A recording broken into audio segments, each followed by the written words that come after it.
Welcome to this edition of Victory Monday on No Credentials Required, where again, you don't need a press pass to talk sports, especially if you're a New York Jets fan. And again, as always, we are brought to you by Belly Up Sports in association with Godzilla Media. As for me, I'm Ryan McCarthy, and the man to my right is probably the biggest Jets fan in South Florida. We got my buddy Sauce Goldstein, but I call him Dan. Danny Golds, how are we doing tonight, bud? I love Victory Mondays, especially Victory Mondays and a divisional win and statement wins that let the people know, even with all our injuries, the Jets are nothing to be effed with. Let's go. We're also joined by the show mascot Tagalong. We're going to talk this victory over the Buffalo Bills. We're going to talk about the bye week. I mean, we're in a bye week, and it's 6-2, 6-3. And Dan, we're not talking mock draft. We're talking playoffs right now. We're more likely to talk about getting the number one seed in the AFC than we are to get the number one draft pick in the draft. That is a complete 180 over the last decade for what we've dealt with as New York Jets fans. And I, for one, love it. Me too. I welcome it for years to come. I welcome this feeling for years to come. Yeah, me too. And even with all the injuries that happen and all the stuff that's gone on with Elijah Moore and the infighting, and not the infighting so much, but the vocalizing, I would say, and Denzel Mims wanting out, but he's contributing more and more, and all the stuff that Zach Wilson's been going through, through his growing pains. I'm so happy to be at 6-3, to be at 6-3. And I saw a tweet by Rich Cimini, who, again, not every Jets fan's favorite beat writer, but he says that the Jets have a 72% chance at a playoff spot as of right now, after week 9. From what I understand, too, the Jets have like top 10 odds to actually win the Super Bowl. What world do we live in right now? This is crazy. This is crazy. I mentioned this on Snowman in the Morning this morning. I said it's a great week. It's a great day. I've had a great day. I actually also mentioned this on my New Jersey Devils podcast. I said, look, the Jets win. My CFL team, the Montreal Alouettes, win. My New Jersey Devils, my hockey team's on a 6-game tear right now. First place in the Metro Division. For me, life is good as a sports fan. That works out well for you. I mean, yeah. I mean, me, I don't have a basketball following.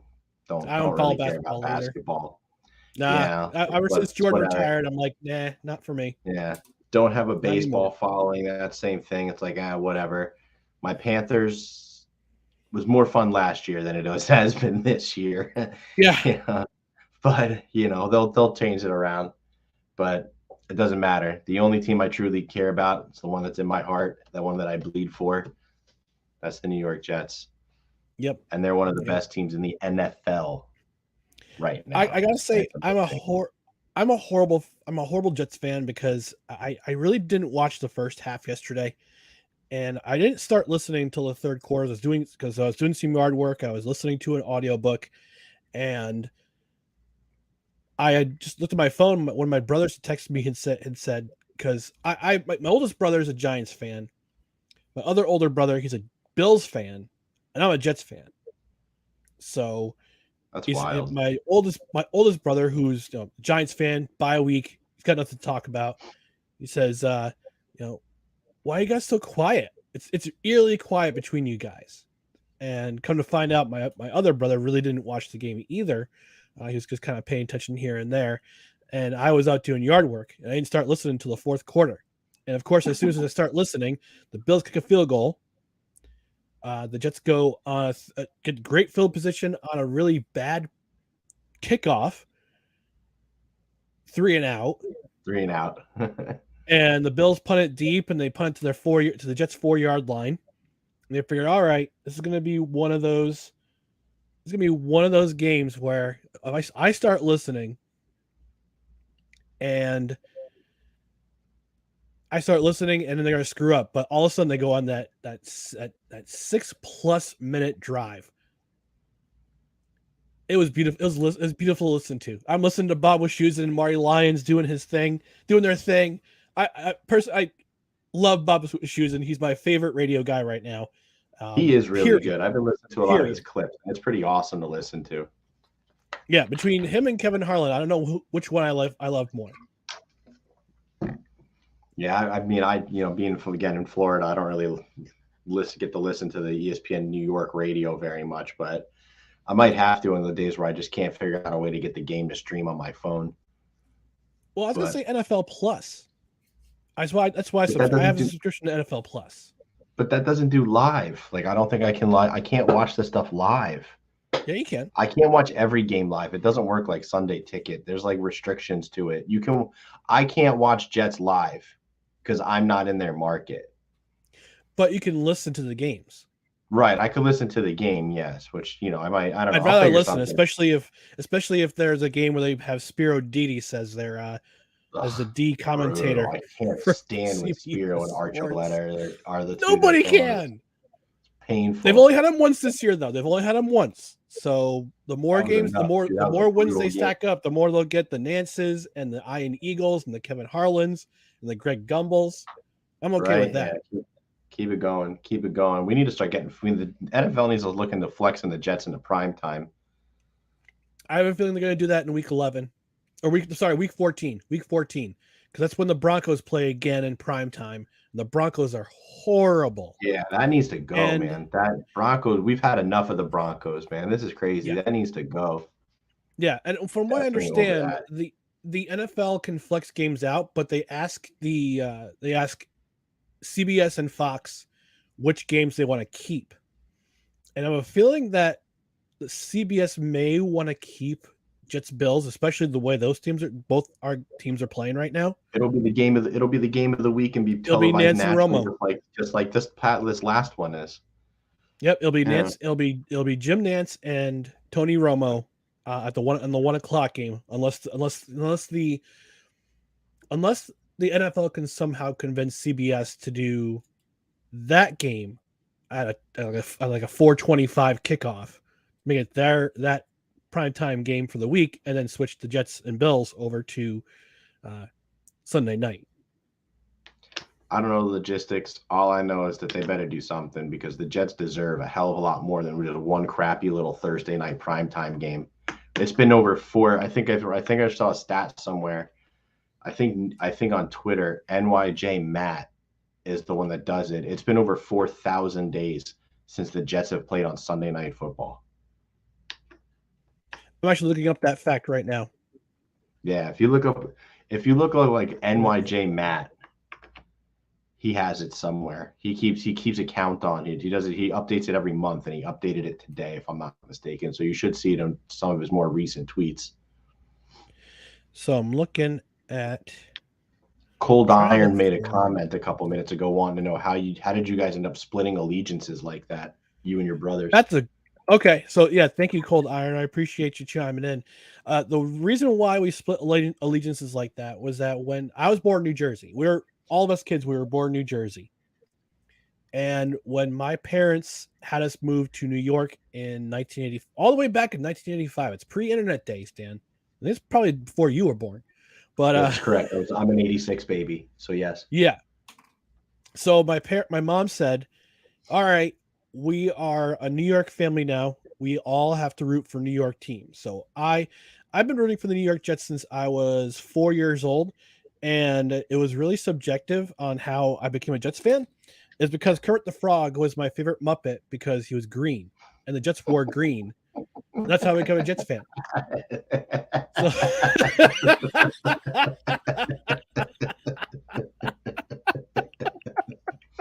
You didn't know that? I never told you that, Dan? You never told me that story. No, you never told me that story. That's how I became a Jets fan. That's how I became a Jets fan. And Cold Iron. The Frog is the thanks, crying. Yeah, Kermit the Frog was my favorite Muppet because he was green, and green was my favorite color. So I figured, all right, I'm going to root for the Jets. So my oldest brother is a Giants fan. He's been a Giants fan forever. And when we moved to New York, my other older brother became a Bills fan because of the New York team. And it's like, all right, I'll root for New York team, I'll root for the Bills. I think he was just doing it to be contrarian, but he's been a fan ever since. And, good on him.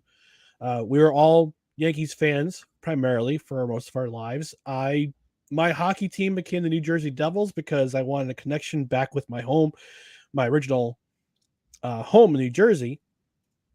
And I caught the fever in 1988 when they went to the uh, Wales Conference Final.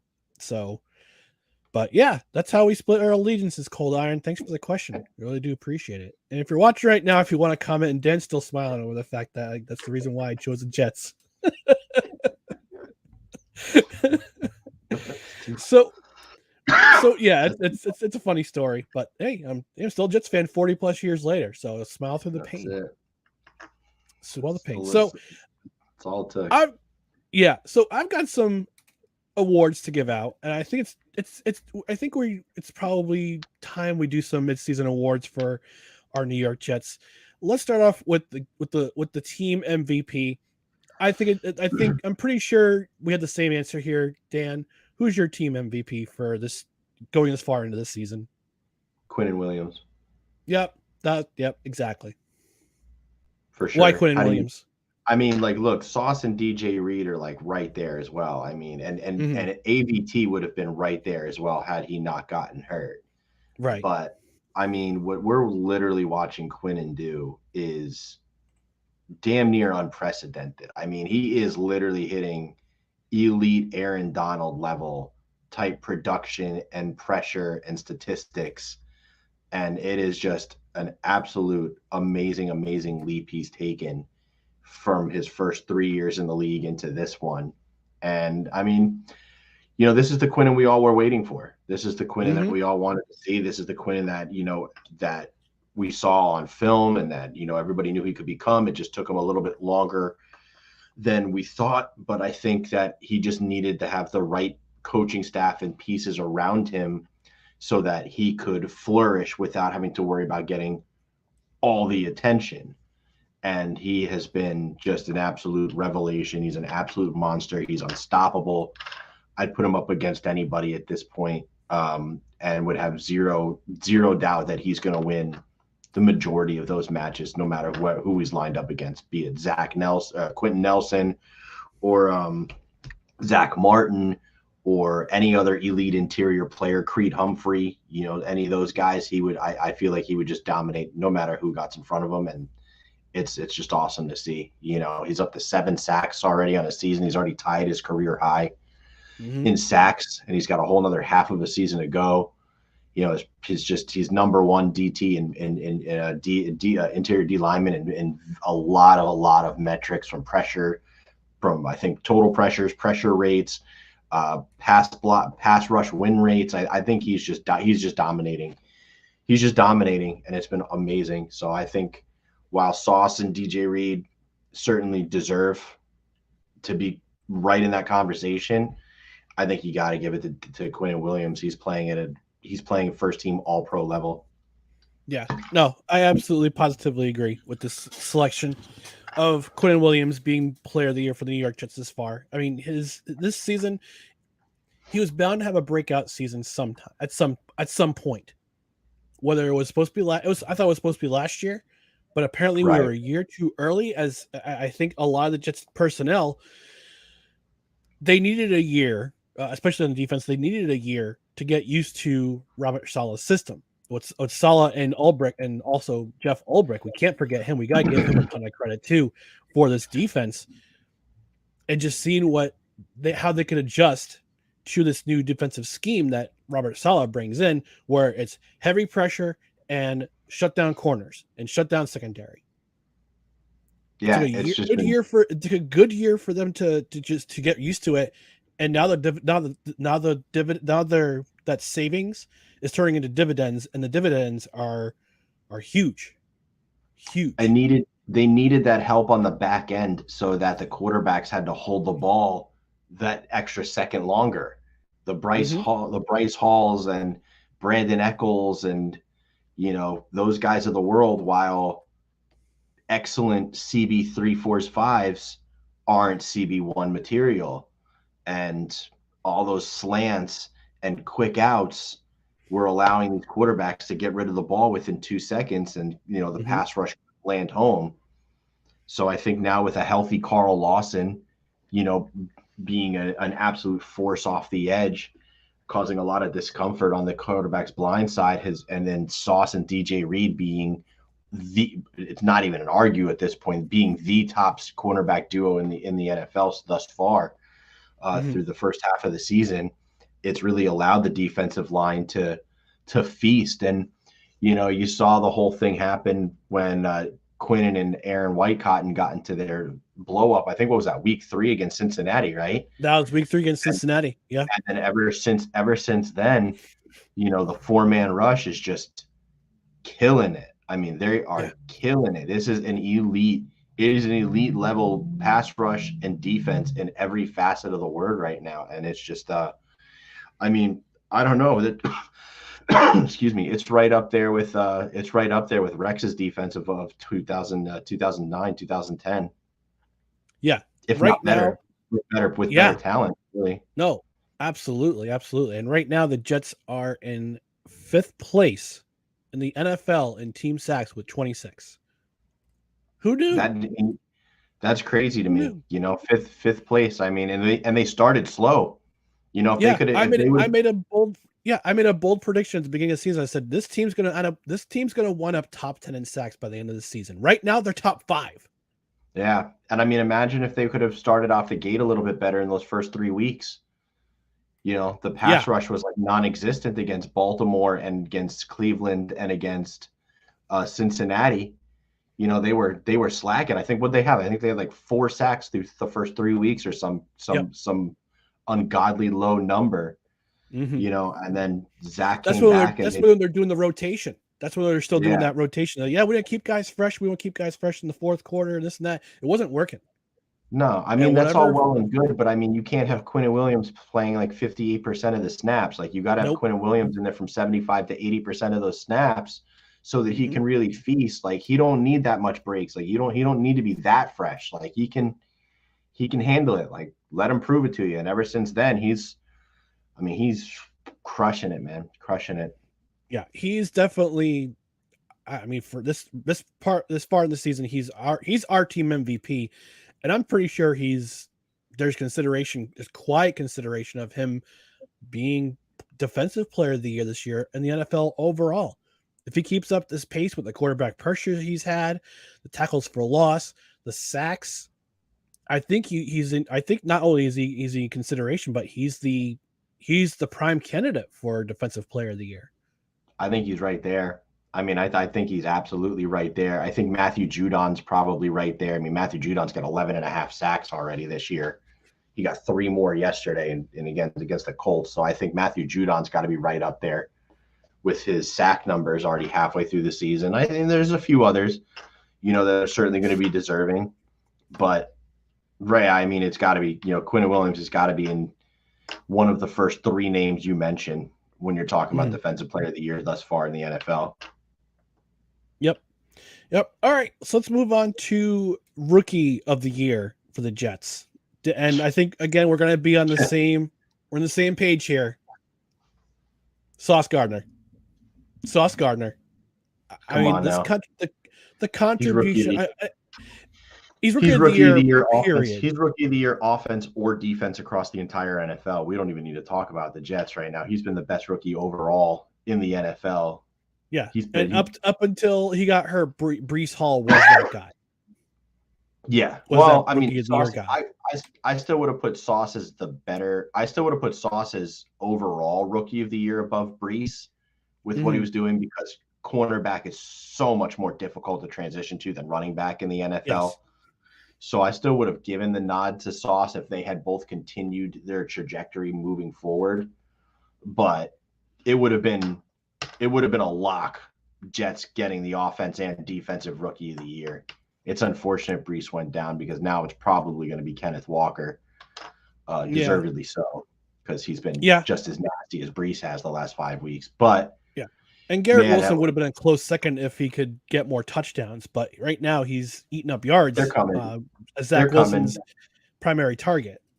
They're coming. I'm not too worried. I'm not too worried about Garrett Wilson and the offense, as long as they continue with the similar game plans that they just did this week against Buffalo. They're going to come.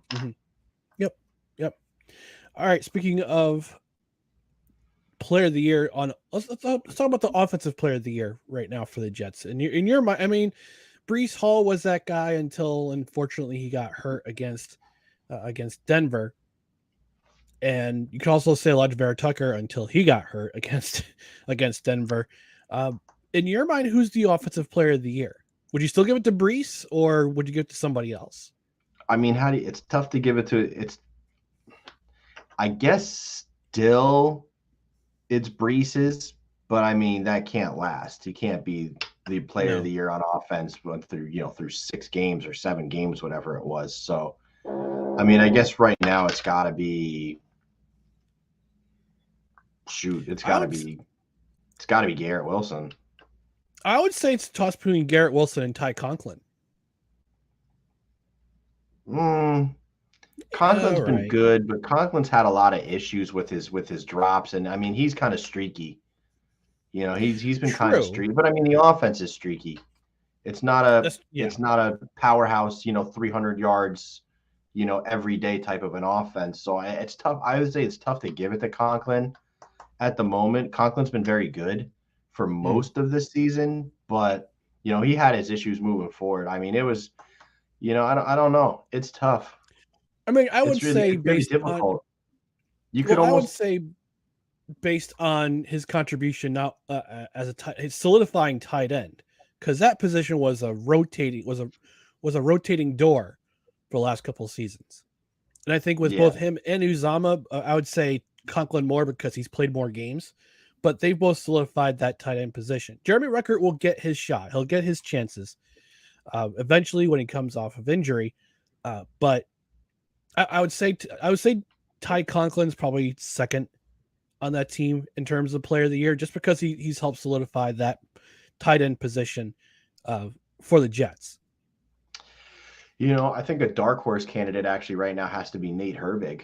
I think when Nate Herbig is done since entering the lineup to come in when all the injuries hit and AVT had to move out of guard into tackle, I think, man, you got to give Nate Herbig a huge credit. I mean, he's not, a world beater. He's not going to be a Pro Bowler, but man, he's really been a solid right guard thus far. He is not making a lot of mistakes. He's pulling very well. He's passing off his assignments very well. He's catching stunts.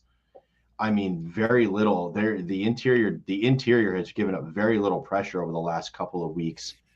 That Patriots game was more Zach's fault than the offensive line's fault when it came to the when it came to the pressure. So I don't know. I think a dark horse thing could be Nate Herbig at this point, just because you were just expected to be depth and you're coming in and not only are you starting, but I mean you're quality starting, and that's been very big for the Jets' continued success that they've had running the ball and so forth. Right, and it's same with pass protection too. I mean, I'm still waiting for that clean sheet game. They almost had it last week against the Patriots. They gave up that very late sack right as they're driving down the field, and they let 2 sacks get by yesterday. But I'm still waiting for that clean sheet.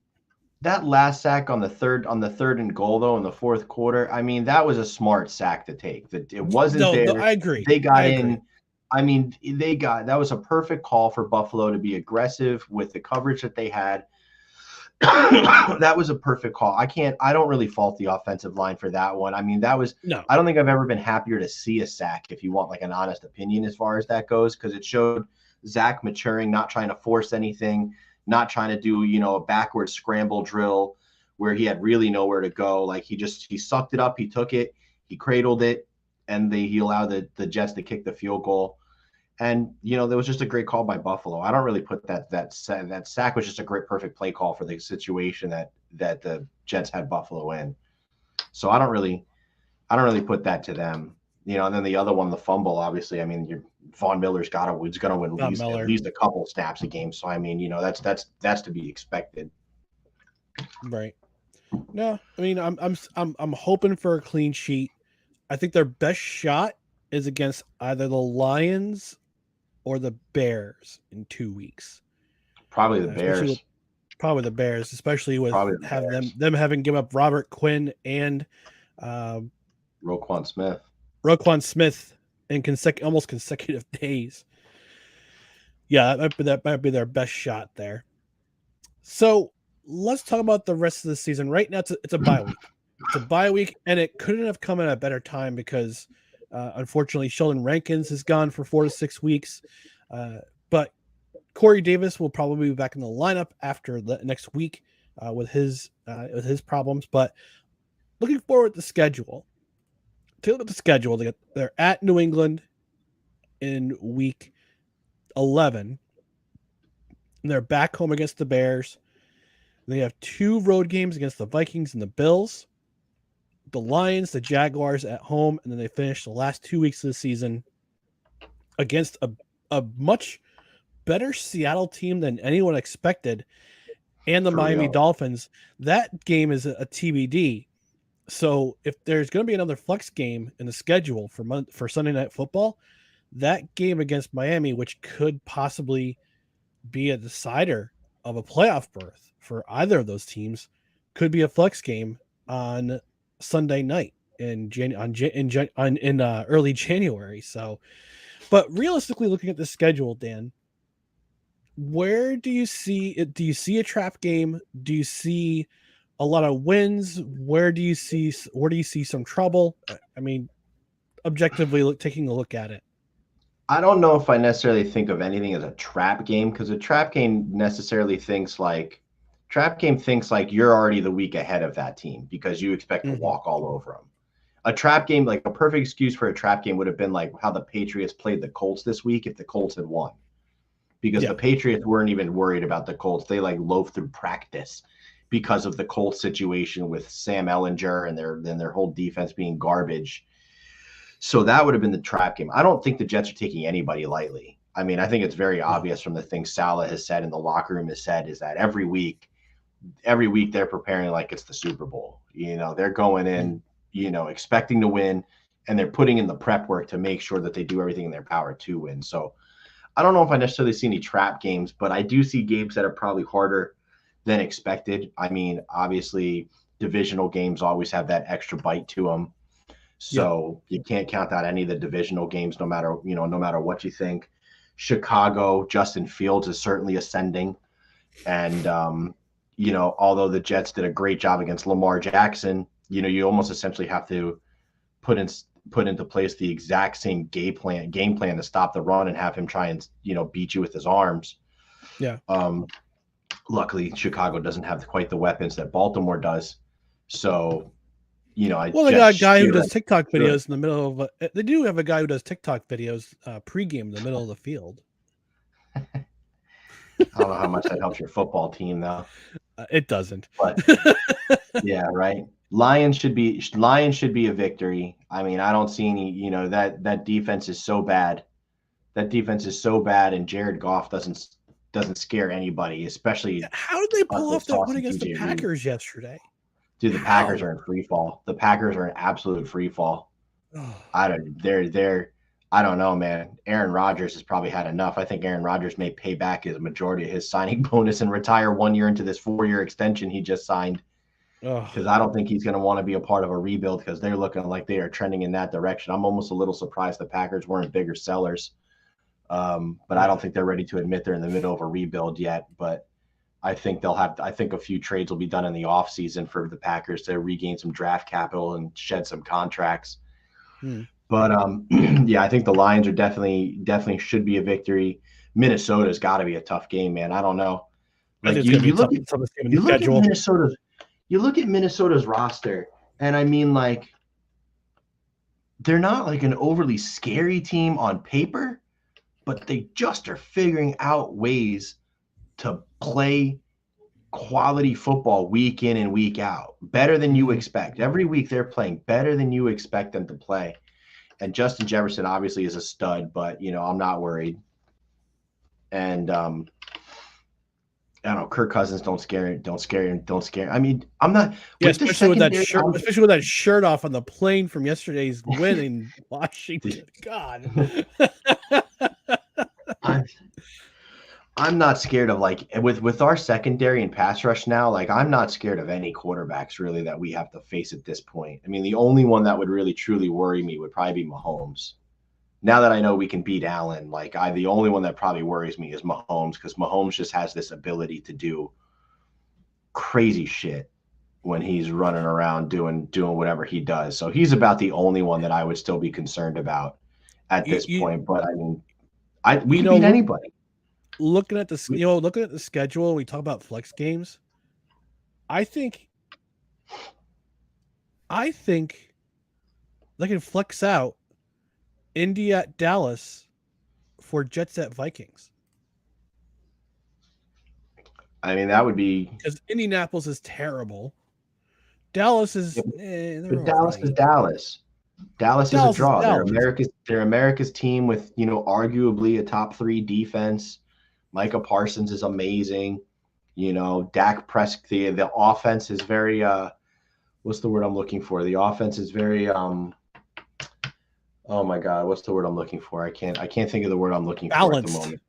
Balanced. That wasn't the word, but I mean like their offense is very shit. That drives me nuts that I can't think of the word I'm looking for. You just want to see what offense is coming out that week when it comes to Dallas, because it can go either way. They could absolutely suck or they could ball out, and you just never know until the game's going. So Dallas is very divisive like that. You kind of want to see which Dallas is coming out to play. I understand, but I would also say that Indianapolis is hot garbage. Is hot garbage right now, and yeah. NBC does not want hot garbage teams on their television on Sunday night. They've had that before. They've had that twice this year with Denver. I know. Nobody wants to see them again. I think we got another one coming up soon for Denver, as a matter of fact. Well, Denver is in week 14. That's the only time they're on prime time for the rest of the year. Is that the last time? That's the last time, supposedly. Yeah, they deserve to be flexed out. I don't know. I mean, like I said, man, are we going to win every game? Highly, highly unlikely. Can we win every game? Absolutely. Undoubtedly. Oh, yeah. Undoubtedly. When I saw the schedule released and I saw the back end of the schedule, I thought initially this could be the best part of the schedule. I mean, the first 4 weeks of the season were going to be rough with AFC North teams. Then you play 3 division opponents. That was the one hurdle. I mean, there were two hurdles the Jets had to get through this year. They had to win in September, which they did in week 2, not right. Miracle, and they had to win a division game, and they did that. They walloped Miami. The third hurdle right now, beat New England. Oh. That's the biggest hurdle they have to climb. They have to jump over this year. They gotta beat New England, and they got a shot in 2 weeks. Gotta get it done. They're motivated as hell. They know that game got away from them. They were the better team on the field that day. They're better overall in every facet. When it comes to New England, they know that one slipped away due to just some unfortunate play from Zach Wilson.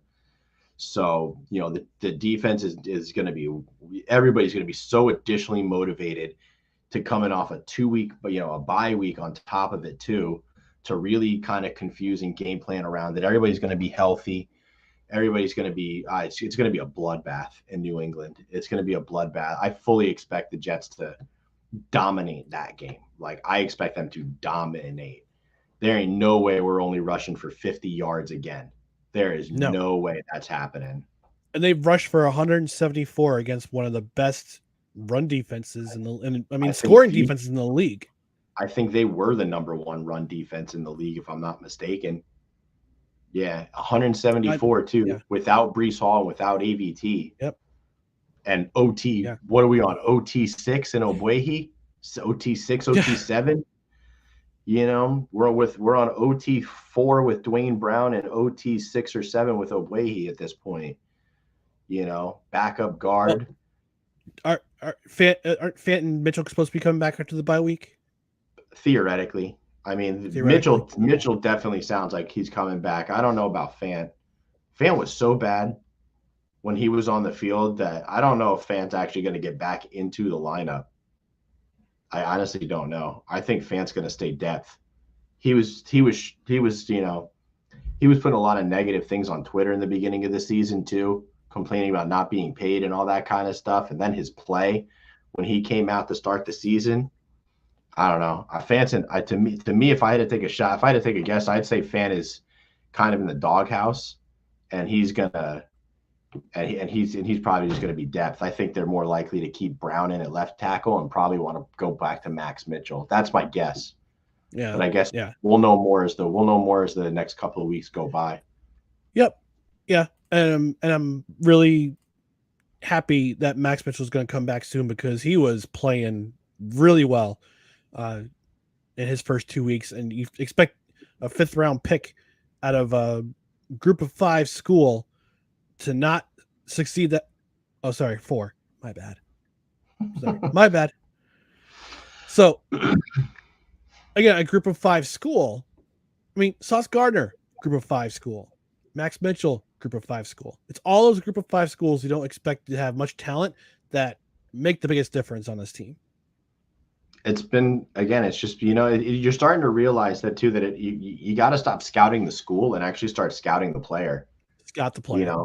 You got to take the school aspect out of it here at this point, because I mean, if you did that, then like a guy like Ali Marpet for Tampa Bay would have had zero business ever being in the NFL. I mean, shit, he went to Division III Hobart, and he turned into a pro, and he turned into a multi, and he turned into a multi-time, he turned into a multi-time Pro Bowler. I mean, you got to scout the player. You can't scout the school anymore, and I think that's what McCagnon did. That's what Mike McCagnon did. He shopped all the big schools, shopped all the Power 5 schools, and the lone survivor right now is Quinnen Williams. He's a lone survivor of that draft class, all those draft classes.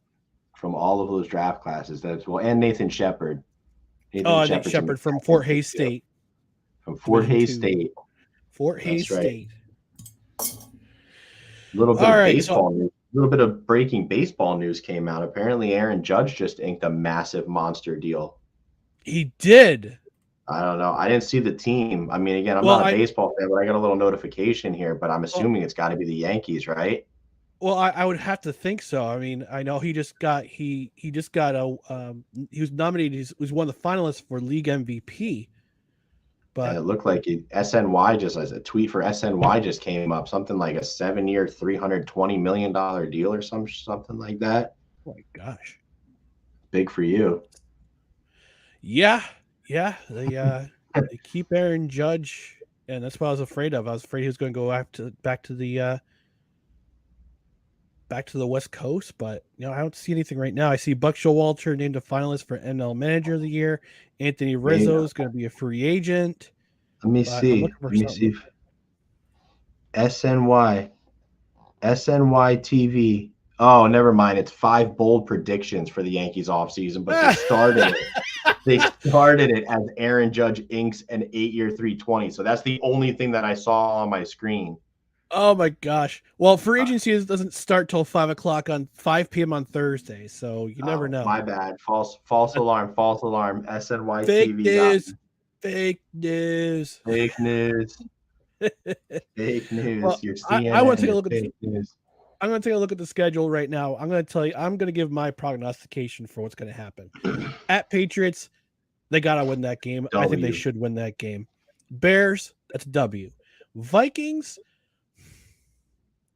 I would give it a very close loss because they're at Minnesota. They could win that game. It's a winnable game, but I just think maybe it might be a very close L. At the Bills, that's an intriguing game. That's probably one of my.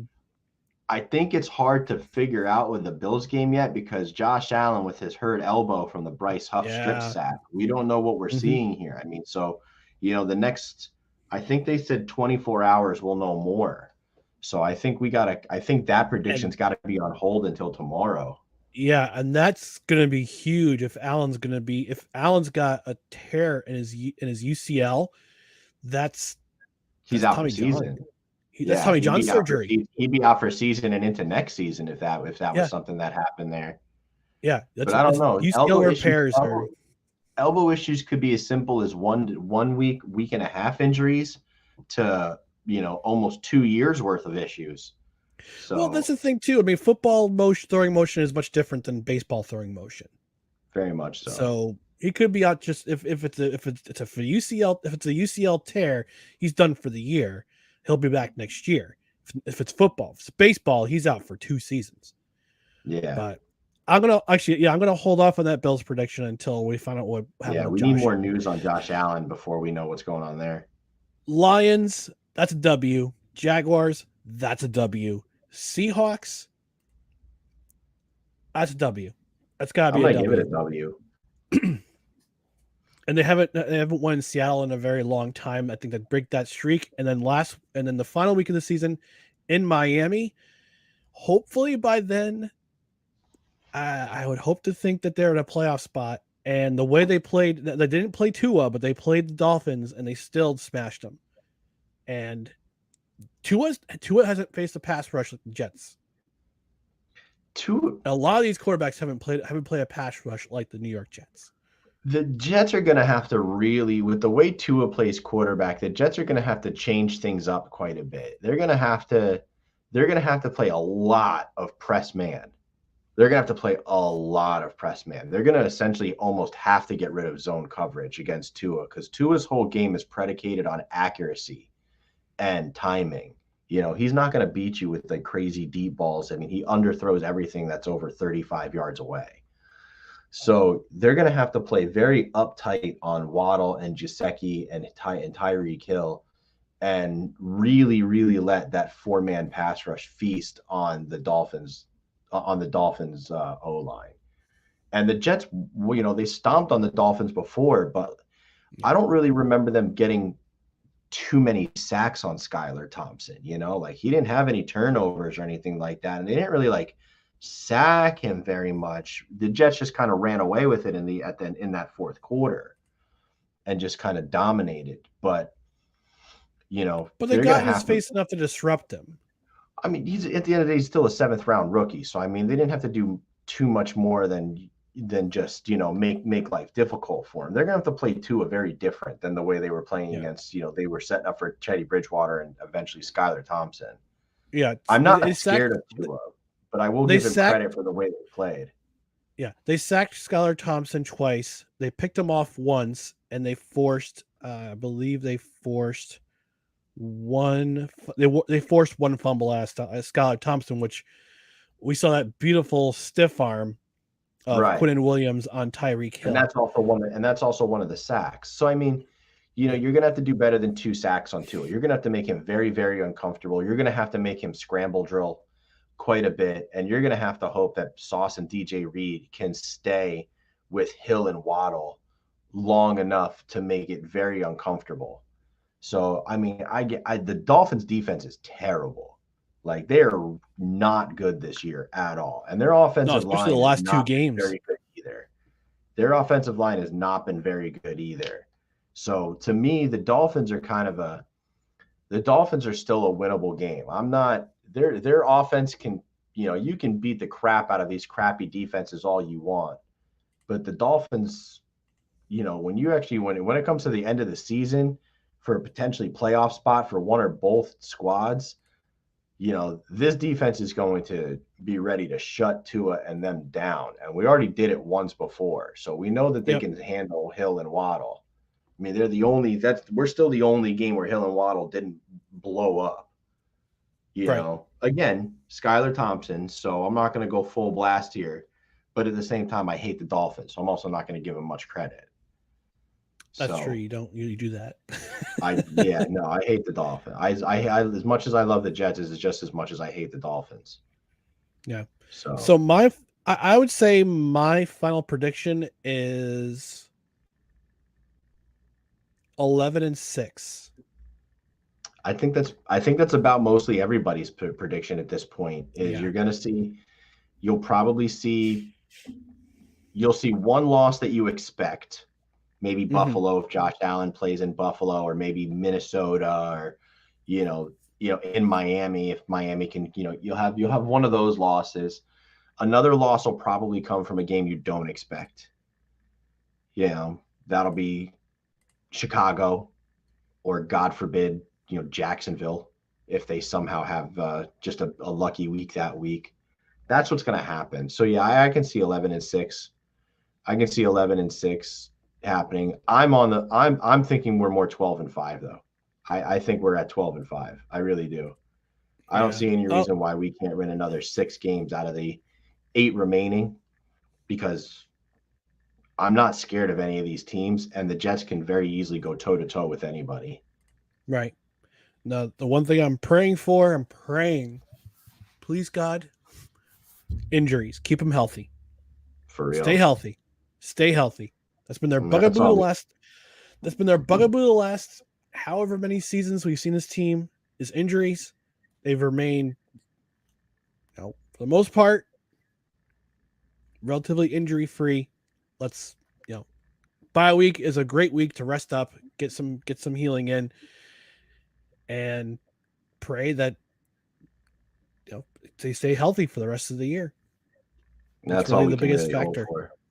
That's all we can really hope for. I mean, with the way the season's going, I mean, the Jets fan mentality still in the back. Like, what's going to happen that's going to completely take the wind out of our sails? Like, the AVT and Brees injuries sucked, and you felt the wind kind of get sucked out a little bit because of it. Yep, especially the next week when they played New England. Yeah, and that was, and again, if they had Brees and AVT, that game was over. That game would have been over. They would have definitely ran for more than 51 yards, and they would have been able to open up the defense a hell of a lot more. And Zach wouldn't have been so forced into making such terrible decisions, So we should be 7-2 at this point. I mean, if we had Brees and AVT, I honestly think that they'd be talking, that everybody would be talking AFC champions, that possibly for the Jets, not in a more not like maybe they can do it, but they might be likely to do it. If AVT and Brees were still around, they are probably going to could potentially AFC champs. It might be the Jets in Kansas City in that game, right? If it comes down to it. Yeah. But Jets just can't have nice things all year, though. It just doesn't work that way. No, it's like yesterday with the whole camp, with the sky cam thing. Roger Goodell's probably sitting in his office in New York, and somebody's calling him on his bat phone and saying, "The Jets are doing well, sir. What are we going to do now? Unleash the sky cam. light the fuse. Break the cable. Yeah, unleash the Kraken. Snip it. I know, that was such sky cam gate. That was such horse shit. Unbelievable. Again, even Saleh called it too. That would only happen to the Jets. Only the Jets. That would only happen to the Jets right there, where we'd have a 14-minute delay, 15-minute delay, 18-minute delay. Only the Jets would get an 18-minute delay after just running down the field on New England, looking very likely to put up points, to only get stopped in that kind of way. I'm actually not New England, on Buffalo. So I mean, that's just unreal. The Jets are doing well. Jets are doing well against the Patriots. What do we have them do? What do we do? Fandom pass, roughing the passer. Roughing the passer penalty on a pick six. For real. Oh my God! Don't even get me started on that one. That's still infuriating me. I get it. They're gonna call that more often than not. So that still is on JFM. He's got to know better. Don't do that. Don't even put yourself in the situation to do that. But at the same time, such a game-changing play, like a pick six, at some point you gotta let them play some damn football. You gotta let them play football. That game, they should have picked that up. And I'm hoping that at the owners being, they'll address something like that. I think they should. I personally think, and this is the delay. This is a kind of a delay of the game, because you don't want to delay the game more. But I think pass interference and roughing the passer penalties, they should be reviewable. They need to. There's such game-changing game-changing plays. Like Yeah, they need to be able to be reviewed to make sure the integrity of the refs are still in place, absolutely. by the Or end of hire the full game. time, or hire full time refs. No more of this part time. I'm an insurance agent during the week, but I referee NFL games on Sunday. None of that stuff anymore. Hire full time refs. You are a multi-billion-dollar True. company. You should be able to afford full time refs at this point, and also pay for your own damn stadiums. Yeah, for real. Taxpayers paying for Sick of that billionaires' nonsense. stadiums so they get the Yeah, tax because break we're for it. It's because we're incredible. because we're not for profit. No, you're not. Yeah, You're $50 billion a year. That's nonsense. for real. It is. It Well, really is Dan, nuts. Dan, let's soak in the next 2 weeks of pure fun, because this has been a fun season to watch. I mean, there's been moments this season where it's just like, what is going on? But primarily, I'm having fun this year watching these Jets. I don't know about you, I mean, but I'm let's just soak it look, in. ultimately, like with the way the entire season is going, I'm having a blast. Like this has been as much fun as I can remember anything being for over the last 10 years, like by far. It's a very there's no arguing anymore that the Jets are not a good team. And I don't care who you root for. I don't care how salty you want to be about it. You cannot argue the fact that Joe Douglas has done what he came to do, and he put together a squad full of young, hungry talent and built a culture that is built upon teamwork, family, and grind. And Yep. he's got the coaching staff has come into place and is putting together excellent game plans week in and week out. Salah got a lot of shit last season, but they're just he there was only so much still that Joe Douglas could do. It's very unfortunate Joe Yep. Douglas had to draft for Adam Gase for 2 years, Ugh. essentially. Ugh. you know, it sucks that McCagnon got the first draft, and then Joe Douglas came in, and then he had to draft for Adam Gase again. Because I honestly I honestly wonder how different the draft would be if Salah and them were already in place instead of drafting Gase type players. I'd be Mhm. very intrigued to see who we'd end up with at that point. I don't think we'd have Becton. I don't No. think we would have had Becton. I don't think Becton would have fit in truly to the way Salah wanted to build the culture and the mentality and the needs of the team. I don't know. I just don't know. But all I know is Joe Douglas has put in the work, and he should be definitely in the top 3 for executive of the year. Robert Yeah. Saleh should definitely be in the top 3 for coach of the year. Jeff Ulbrich should probably win coordinator of the year. Yeah. I mean, to go from 32 to top 5, top 3, depending on who you ask, quite possibly the best defense in the NFL. I don't even think it's a Hmm. stretch to say that at this point right now. So, I mean, it's been an amazing season to watch, and Jets fans have suffered for a long time, and we've been long overdue to have this type of a season, and really just to have this kind of brightness towards the future. Yep. To have to have a real brightness towards the future. It's just there's no doubt in it at this point. There's so many young talented guys on this team that it's crazy. It's crazy. It really is. It really is pretty wild to me just Yep. how young and good this team is with Brees Yeah. and Garrett and Sauce and Zach and AVT and Max Mitchell and DJ Reed and I mean not Quan Quincy Jermaine. Williams Quan- and Quinnen and Jermaine Johnson and Michael Clemens and like yeah. it's just a beautiful mixture of veterans that have won and have Super Hmm. Bowl playoff experience, so they know the work ethic and what it takes to get there, compared to insanely talented youngsters. It's a beautiful roster. It really is. It's an absolutely beautiful roster, and I love Yep. it. Yep. And hopefully they bring a title to this team, this fan base. This fan base deserves a title. This fan base is for being fans of this team for as long as we've been fans of this team. I've been a fan of this team for over 40 years. Dan, you've been a fan of this team for a very long time yourself.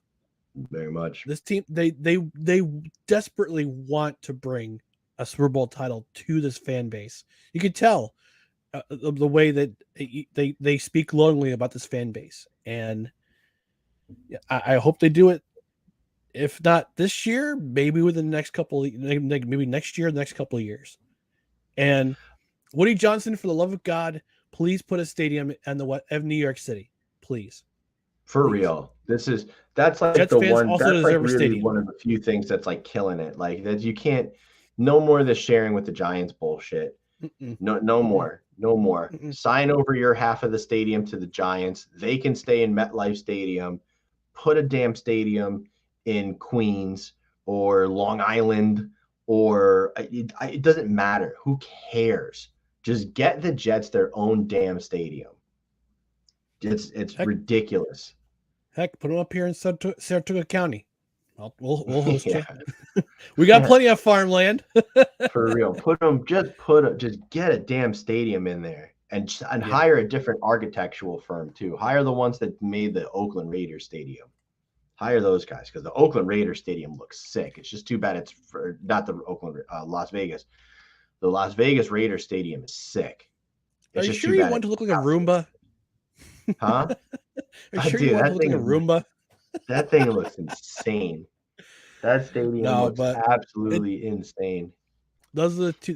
It's time. It's time. But we're gonna wrap things up here for Victory Monday. We've talked about the Jets for long enough.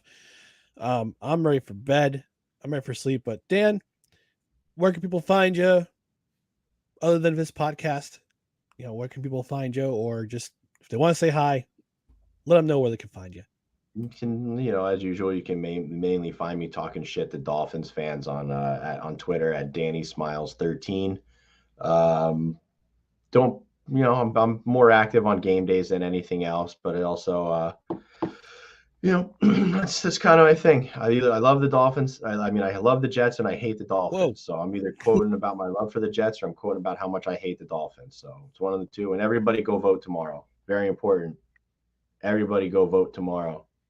None of this sitting at home missing the votes. Everybody needs to vote. Don't just go by the polls. Go out and vote. You need to get out there and vote. I don't care who you vote for, but you need to do it. Yep. All right. As for me, you can find me right here personally at whoisryanmcc. You can find the podcast on Twitter, Instagram, TikTok at NoCredsREQ, Facebook.com/NoCredsREQ, and also on YouTube. YouTube.com/@NoCredsREQ. So we got our own address now for No Creds is required on the YouTube. On the podcast side, Spreaker is our home base. We can also find us on Apple Podcast, Spotify, iHeartRadio, Amazon, anywhere you podcast. Rate and review 5 stars. This many stars is preferred. Leave a review. I might even read it on the air. So for my dude, Sauce Goldstein, I'm Ryan McCarthy. Thank you for watching Victory Monday, the Victory Monday edition of No Credentials Required, where you don't need a press pass to talk sports. We are always presented by Belly Up Sports in association with Godzilla Media. I'll be back tomorrow night at 7 p.m. Eastern to talk about the NFL Week 9. And Dan, you got something to say? Dolphins are trash. There it is. All right, folks. Thanks for hanging with us. We'll see you tomorrow night at 7 p.m. on YouTube, Facebook, and on bellyup.tv. So thanks for watching. Enjoy that ice cream, Bobby. Johnny. Enjoy the ice cream, Johnny. Damn it. Enjoy that ice cream, Johnny. Have a good night, folks.